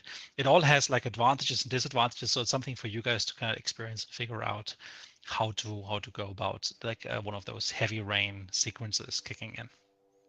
Yeah, obviously, like we've already kind of revealed this, but and in the videos as well, there's rain patterns. So there is a light rain phase, and it transitions into heavy rain and then back. So it is gonna be patterns during Thundershower. Yeah, as I mentioned before, there's a bit of a random element to it. So sometimes maybe heavy rain starts in the beginning of the map. Sometimes it's light rain, and however, we try to keep things so that you will understand after playing it a bit, like how to best use of it, like how reliable it is, like the timings of it, etc. But yeah, it will be very, very much fun. And yeah, so last important thing for this one is that the heavy rain changes some fire-related rules in the game. So maybe let's take a look at the first one, and then you can explain why we are taking a look at, or maybe you would just want to say what it exactly means first of all. Yeah, I can give a quick of an intro. So basically, we won't completely deactivate all fires if there's heavy rain. However, heavy rain is enough that smaller fires, for example, when you try to ignite a barrel, when you try to ignite a alert trip mine, or like a burning hunter that just has a bit of a flame on him, if he's not completely lying in a fire area, like those will go out. Those will not work. So there is a bit of a rule set that based on where you are, where the flammable objects are, that heavy rain might suppress them actually igniting. So that's going to be a very interesting element to it, because as you can see in the videos in a second, like it might create a couple of new interesting situations. Exactly. So how about we take a look at first at alert trip mines and how they react in heavy rain, or how they don't react, I should say. Yeah. So the trap is sprung, but you still have all your health and nothing is burning because that small fuse didn't ignite. Exactly. I know Ari, shout out to our community manager who loves trapping everything. I'm sorry. But obviously that's not the only thing that's affected. So we have some examples with the flare pistol being also affected when outside in the rain. So let's take a look. As you can see here. Yeah, it's nothing happened. Didn't hit, and as such, no ignition was going on. However, the oil spill next to it, it still can catch fire. As you see, like the shell, the flare shell, kind of rolling off to the side, it still ignited the oil spills, even though the barrel itself cannot continue burning. So as I was saying in the beginning, like it's mostly about the smaller fires, not the big ones. If you throw a firebomb, if you throw a lantern, they still burn. And let's have a look what it means for a hunter. That's exactly what I wanted to say. So that's. As you can see here, you will not catch fire during heavy rain. It's still charcoal, it still burns you, it's still hot, you don't want to be there. However, it still gives you a chance to kind of like go through fires, just extracting a little bit of charcoaling of your health chunks and not directly being set on fire. So you can use that differently now to kind of push, move around, and gives you a bit more flexibility. That also obviously means that if you are, as a hunter, being downed in the fire volume, like someone throws a lantern on you, you will still lose some of your health slowly by that. But the moment that source of fire is gone, so like the lantern is burned out, like you will not catch fire after that. You will be basically immediately out and no longer take any charcoaling. Yeah, and obviously there's a lot of more like small secrets to Thundershower, but again, please go out there and explore it, because it is like a whole new experience, and try out different things, how they work, and how it affects the whole gameplay. I think it's gonna be really fun based on the small playtest I did earlier, so it's gonna be amazing. I can't wait for all you to see this part. And I think with that, we did arrive to the end of the new features, and now we can talk about all the legendaries. And if Ferent is around, I would like to summon you in. I think he is. So, Yep. Hi. Hey. Hope you enjoyed the presentation so far.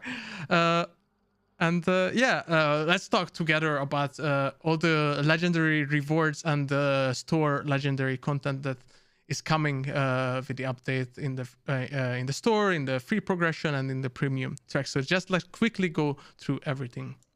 And let's start with the store. So we already shown these a bit, but friends, maybe you can just talk. Okay. About it.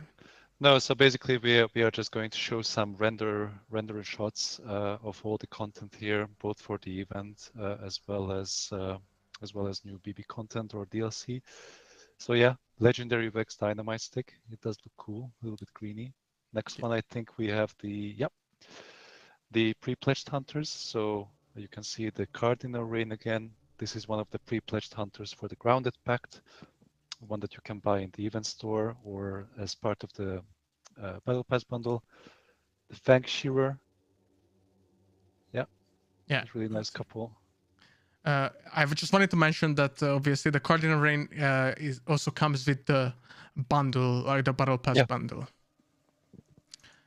And after this we can go to the actual legendary unlocks that come by playing the event. So let's take a look at those, starting with the Risen Relic knife. I think it's badass. So just a reminder, I think this one is a part of the free progression track. So you can earn it even if you haven't purchased the battle pass. Yeah. Yep. You like it? Awesome. I think we have quite a few legendary knife skins, right? Yeah. Yes, kind of enough of those. And then next the Pact related weapon charms actually. So even though there's no parameter for them or such as like that, but we like to connect them to the lore and narrative of the event. And this one I think is the Primal Pact weapon charm, Anula's Ghost. Next one. Oh, sorry. Okay, next one we have a weapon actually. So yeah. Looks cool.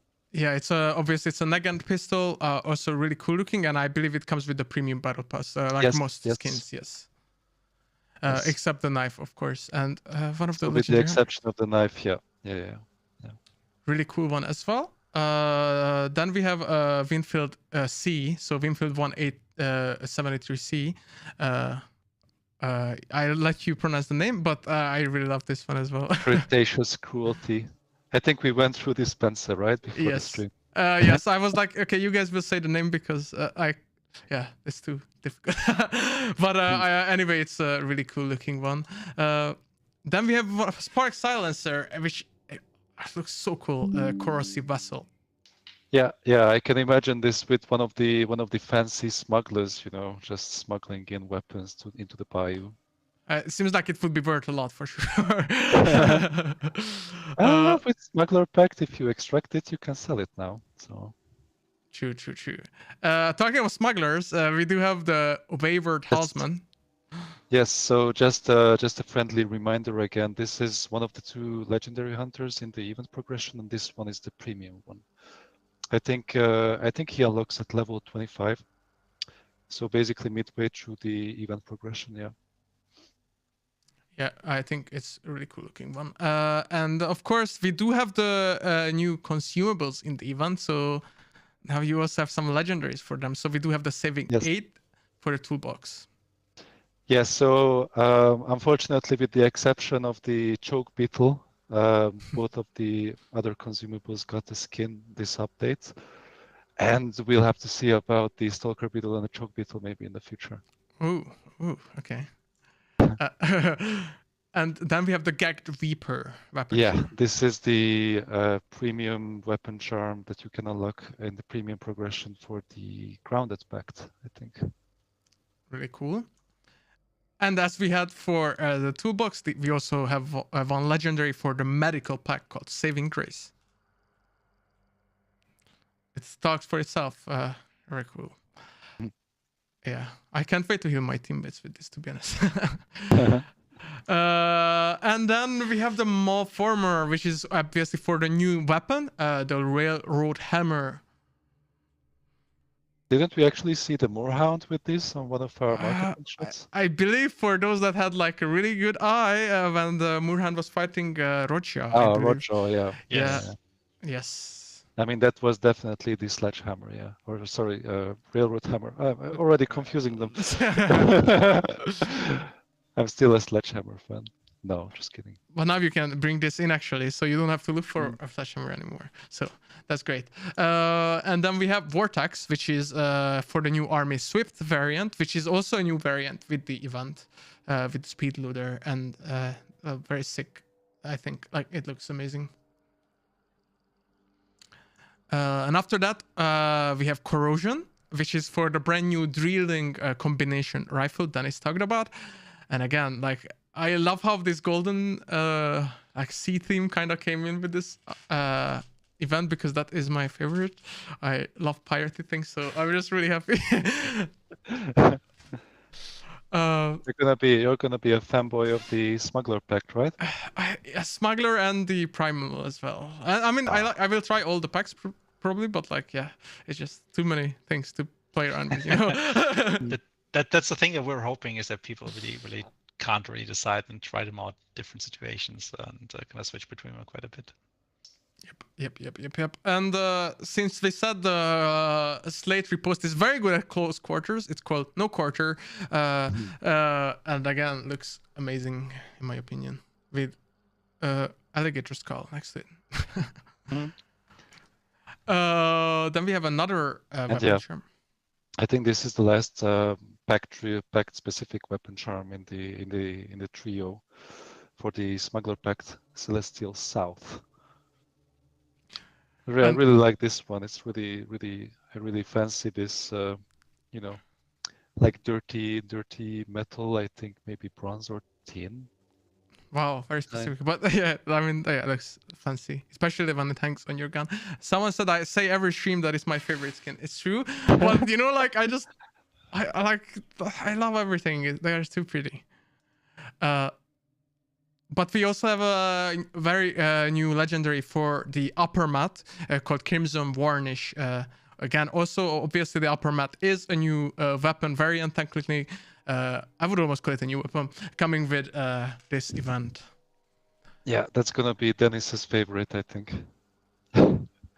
Yeah, just maybe. just to make a point. Yep. It's a beautiful skin. I really like this one. And I know that this is a fan favorite ever since we showed her in the trailer. Gar, the new free legendary hunter. Yeah, as whoever were not there at the beginning of the stream, so you can unlock Gar for free basically at level 50, the very last level of the event progression. Yeah, exactly. And I think with that we came to the end of the legendaries and weapon charm.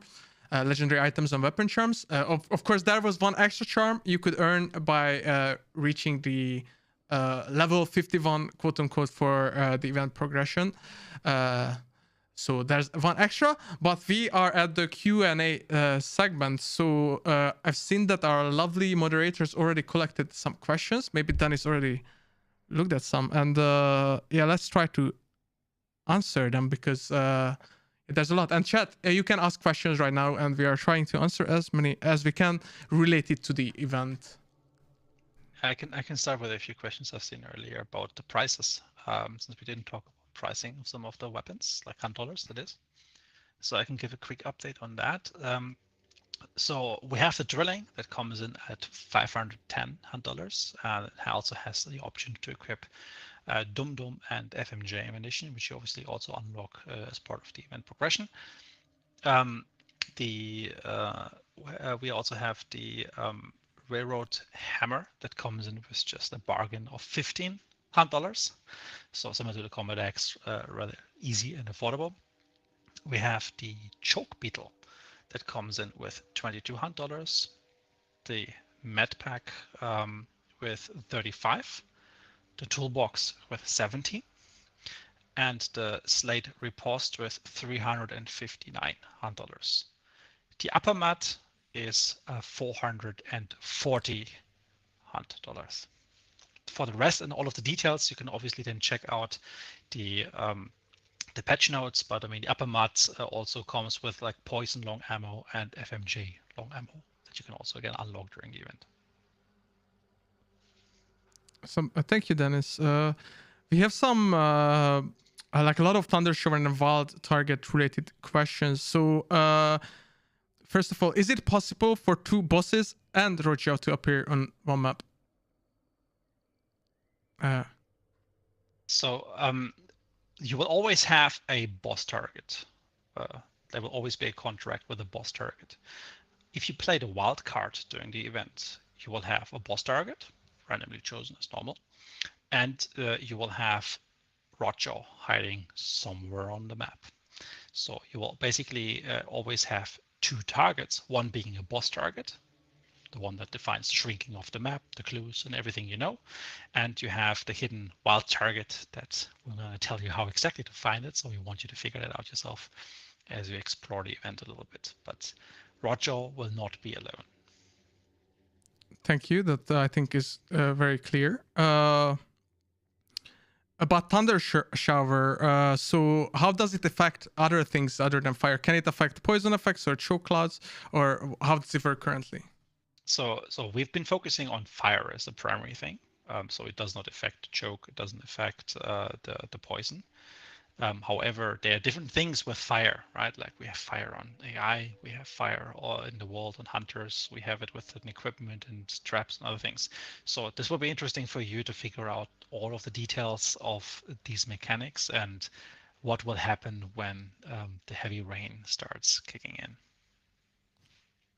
Yeah, that's a very good explanation and a good one actually. So, will the drilling and the upper mat have any special ammo that they can unlock on their release? Yes, I mentioned before briefly, like the drilling, at least for the regular ammunition. I don't have the information for the shotgun top of my head right now, but for the regular ammo, you get Dum Dum and FMJ, and the upper mat has poison and FMJ for its long ammo. And the shotgun component of the upper mat has the same ammunition as the regular mat because it is the same shotgun.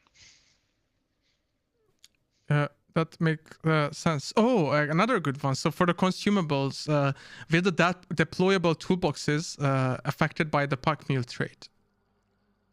Yes, they are affected by everything systemically that normally affects these type of consumables. Makes sense. Uh, I think I saw a question regarding the battle pass and the prices. So can you get, if you buy the battle pass from the blood bond reward, can you get enough blood bonds to purchase the next battle pass? And long story short, no. I think we give back basically 600 or 700 blood bonds if you purchase the battle pass. And given the current price of the battle pass, that's 300 or 400 blood bonds short. But I would say you are pretty close to it. And if you are an engaged player and you play your weekly challenges regularly, then you would be able to buy the battle pass next time. Yeah. thank you for explaining that, Ferenc. Oh yeah, go on. I have a quick addition. So a little bird has just quickly given me the information with the shotgun, which I didn't have at hand. So the drilling shotgun component of the combination gun has slug, penny, and flechette as options available to it. That again, you need to unlock through playing the event. Thank you. So we introduced some traits like the mariner when water effects heal the hunter. So does it stack with the regen shot or replaces it, or how does that work in combination? Dennis, maybe. Yeah. So, sorry, was that vigor and? Oh, I missed the question a little bit because I was looking at chat. Oh, sorry. So there was a trait in the event that heals you while you are in water or in heavy rain slightly. Mariner, yes. Mariner, yes. So how does it work with the regen shot? Is it similar to that? Does it stack together, or what can players expect? I mean, it basically has the same effect. It's just that Mariner regenerates a lot faster, but it has the condition that you have to be in water. So if you have a regeneration shot in, you still benefit obviously from being in water with Mariner. Awesome. Yeah, so some people ask when is the new DLC coming. So it will be coming in July, the Myth of the Moors. And again, the Moorhound Hunter within the DLC will also help you gain bonus event points if you play with him after he comes out, obviously, just like the pre-pledged hunters.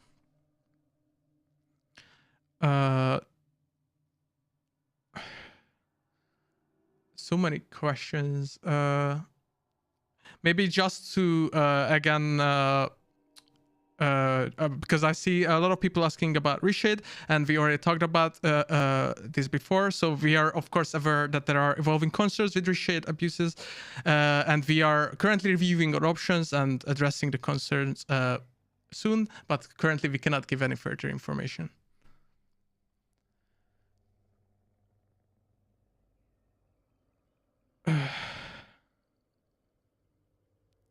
Can enemy hunters use your deployed tool or medical box or pack? Yes, it's the same as with the ammo boxes that the player deploys, right? At this point, they're out in the world, and if you save them for yourself and someone found your little secret stash, now maybe it's gone.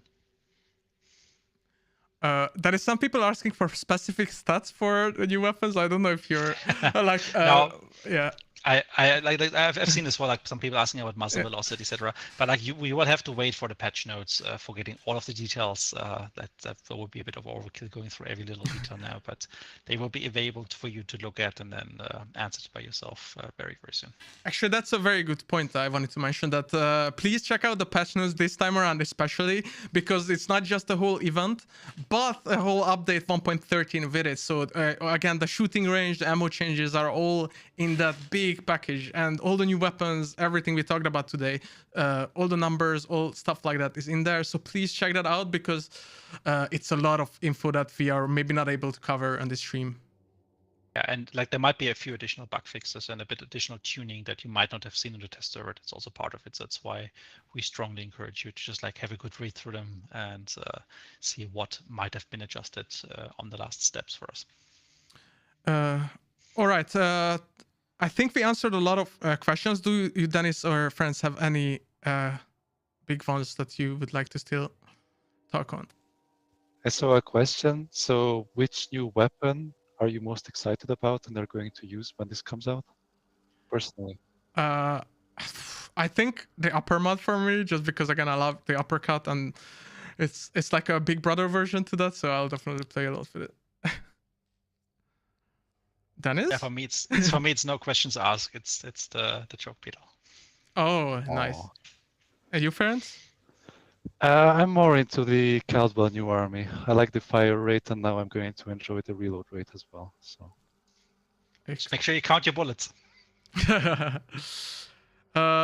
So we try to answer a lot of questions, but we did collect some other ones as well. So we will look through the stream and try to answer as many of you as we can on social media as well. So please try to interact with our post, write questions there as well, and we'll try to answer as many of you as we can. But I think with that we can come to the end of this stream. We are very excited. I hope all of you as well, and see you all in the event and the update. And Dennis, Ferenc, thank you so much. It was a lot of fun talking about this big event. Thanks, fans. Thanks for having us. Yeah, thank you, and have a great night, everyone, and see you in the bayou. Bye. Bye bye.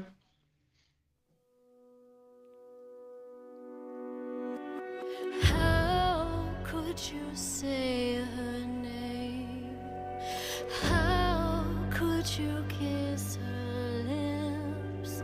How could you say those words?